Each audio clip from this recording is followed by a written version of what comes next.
Which brings me to this, and I just picked this amongst very many, hundreds of random slides that I've taken over the years of traveling. This is a small square in an even smaller town called San Luca de Barrameda in Andalusia in the south of Spain, the mouth of the Guadalquivir River. Wonderful little town if anyone's going that way. And this is their town square. And it just seems to me that you could actually go through this and pick out so many of what I would argue are the elements of a successful urban square. And they're not that complicated. Containment and enclosure, very important. As I was saying with the Centennial Square example in Vancouver, it's not just what's on the ground plane, but it's how that space is defined to create an outdoor urban room. And rooms need walls as well as a floor. And in some cases, perhaps in Vancouver's case, also somewhere a roof to deal with the elements. The other issue is scale and proportion. It's not just to have enclosure, to have that sense of enclosure, the sense of a limit to it, but also that the height of the buildings and the proportion of the height of the buildings to the width of the square. There's a whole bunch of work that all kinds of researchers and academics and designers have done around that to really delve into what makes a successful square. If the square is too big and the buildings are too low, you don't have that sense of good proportion and scale. Or if the buildings are too high and the square is too small, again, that is also problematic. There is a kind of a sweet spot between the height to the width of the square. It varies, and it also depends on the nature of the design of that face of the building. And I like to think of the face of the building as the kind of, it's the facade of the square. It's not the facade of the building, but it's about being the edge of the square and how that interacts with the square. And that, of course, is the next key point, the interaction at the ground plane between the surrounding built form and the public realm, the ground plane. That is absolutely critical. There are very few squares, and we saw a few of them in the slides rolling around earlier, where you have large streets with traffic interrupting the space between the square itself and the surrounding buildings that are successful. Most of those squares, I can give you an example like the Place de la Concorde in Paris, for example, fail as public spaces. They're essentially overscaled, gigantic traffic circles, traffic roundabouts. And so that is a really important aspect, in my view, of the element of a successful urban square is at the heart of a city. That there's a direct and intimate relationship between the ground plane and the uses of that ground plane and the ground floor of the surrounding buildings. In this case, of course, being Spain, it's all cafes and tapas bars and restaurants, and it just goes in and out all the time, and people shift with the time of day and with the seasons of the year. And I think that's a really important principle that needs to be built into a hard urban square in the center of a city, particularly in a climate like Vancouver's, where being inside or outside is so dependent upon the weather.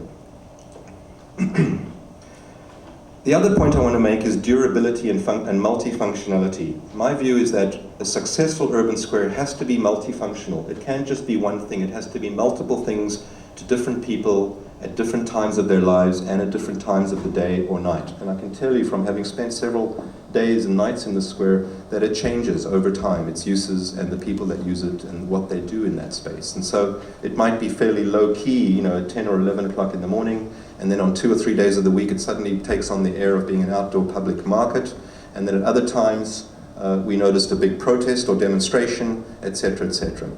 And related to that is the importance of having public facilities, public uses adjacent to the square, not just commercial or retail. In this case, this is San Luca's public library. The other point I want to make is about the surface. I think surface is really important, and we're talking about an urban square, not about a park, about a square. And we do tend to conflate and indeed, in my view, confuse those two terms in Vancouver far too much. An urban square, by and large, in my view, needs to function as a hard surfaced horizontal space within which you can have other things like landscaping and street furniture, but the primary material of the square, in order to be multifunctional and robust and accommodate a range of uses, needs to be largely hard surfaced. I think that's very important, and if you look at the history of squares, that is over and over a common denominator of the most successful urban squares. That's not to say landscaping doesn't have its place, but landscaping does not replace the function of the square. In fact, the landscaping actually generates typically a more of a passive use rather than an active use of the square. The other point I'd make, and it's an obvious one, and it relates to the edges, is pedestrian access as opposed to vehicular access. Most of the great squares of the world do not have cars going through them, or if they do, it's restricted, either in time or in geography. It only happens on one or two sides, as opposed to all sides. I was going to say all four, but of course a square doesn't have to be a square. It can be a rectangle, it can be a triangle, it can be a circle. And finally, and perhaps most importantly, I think the square has to serve the social condenser function. It's about people coming together, choosing to be together in public, not in private. It's the public domain. It's the locus of public life of a city, which is really the definition of a city. It's a place where people come together to exchange ideas, commerce, love, everything, politics. It all happens at that's the definition of a city. It's really the marketplace where people come together. And the square is where you do it in public, as opposed to in your living room, in private, or your backyard. Those things have their role too, but they're not the public role. And so the social condenser is very important, and that really speaks to the location of a square, which really needs to be at the center of the city, or if it's a large city, at the center of its neighborhood, or quartier, or arrondissement, quarter. Next slide, please.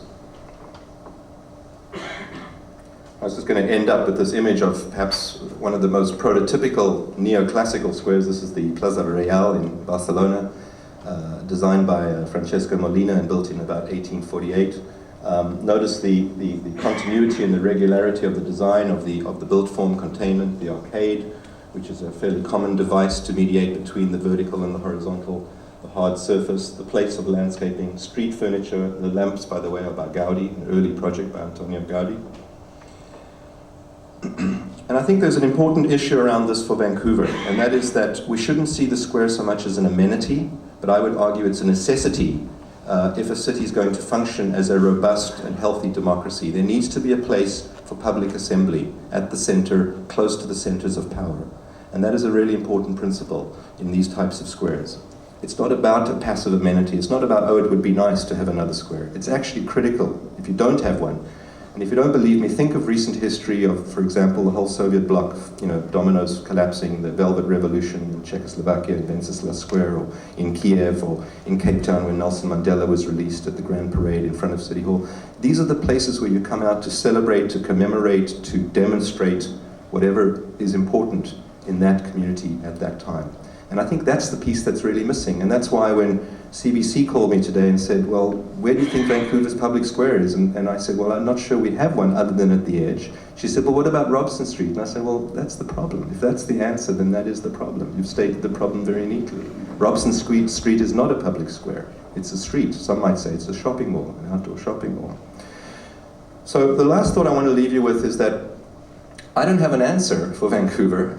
I can tell you that if you've read Dream City, you'll know that I'm quite conflicted and ambivalent about it, because on the one hand, I think we can make a case, and it has been made, that we are somewhat missing or lacking in a centralized, traditional Eurocentric public square.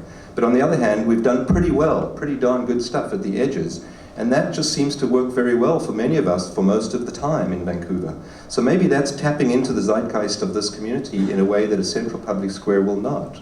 And I'm not convinced that if you build it, they will come. And so I look forward to hearing from you folks about that. What is the relevance for Vancouver of a great public square? Thank you very much for your attention.